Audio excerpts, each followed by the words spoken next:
Bom, então nós temos aqui um exercício de genética que fala assim: um cruzamento monohíbrido, ou seja, monohíbrido é só um gene, mas você está cruzando dois indivíduos híbridos para esse gene, azãozinho com azãozinho.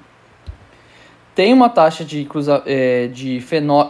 tem uma taxa fenotípica na sua cria de 3:1, ou seja, isso aqui, ó, são 3 dominantes e 1 recessivo.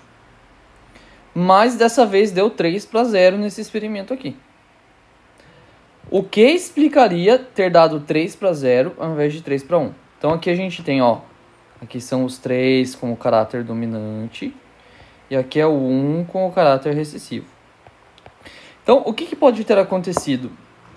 O que pode ter acontecido para dar 3:0 é que se esse cara aqui tiver azinho, azinho, é uma combinação letal, não chega nem a nascer. Pode ser um caso, tá?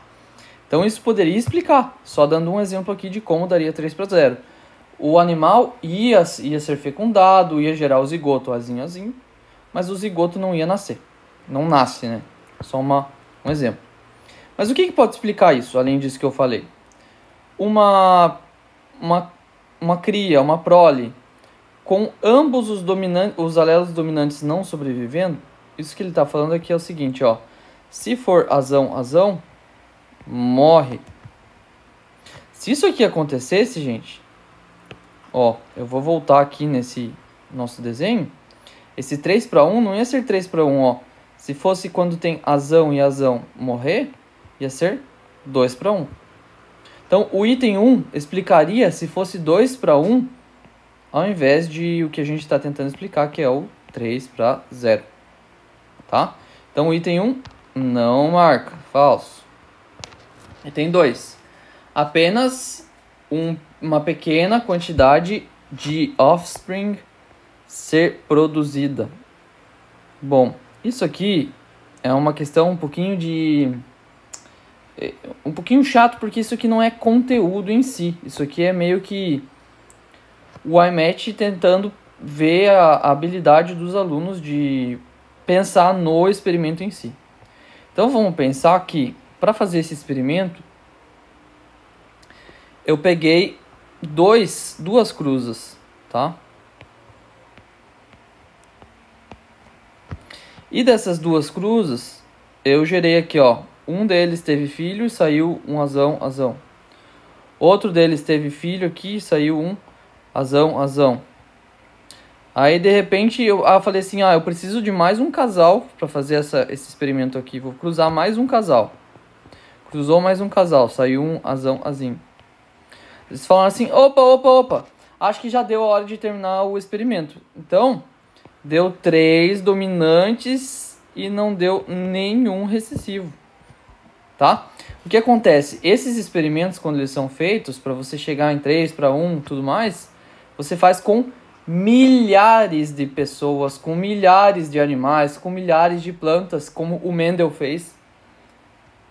E não apenas com poucos casais. Ó, se eu peguei 3 casais aqui, é uma amostra muito pequena para eu poder fazer uma generalização que valha para tudo. Então, se eu tiver pego uma amostra muito pequena, a small number of offspring being produced, seria mais ou menos isso aqui que eu expliquei, né? Por exemplo, às vezes você pega um animal ou uma planta, por exemplo, você vai cruzar e vai nascer vários exemplares. Mas vamos supor que nesse exemplar ali nasceu poucos. E aí, com isso, você não vai ter um número estatístico muito bom, tá? Se você tiver poucos cruzamentos ou poucos filhos sendo gerados. Tem que ter bastante para poder chegar num número preciso. E às vezes você pode gerar essas falsas interpretações de que se é recessivo não nasce. Na verdade, o teu número de cruzamentos pode ter sido pequeno, tá? E aí, o item 3 fala de chance, que seria pelo acaso, né? Se pelo acaso, vamos supor que eu peguei 1000 exemplares de azão azinho com azão azinho, e desses 1000 exemplares nasceram, sei lá, 3.000 seres vivos que são ou azão azinho ou azão azão. Isso aqui pode ter sido pelo acaso? Estatisticamente, pode, tá? Porque quem que garante que todo o crossing over vai acontecer, que tudo aquilo lá vai acontecer e tudo mais? Ninguém. Às vezes pode ser o acaso.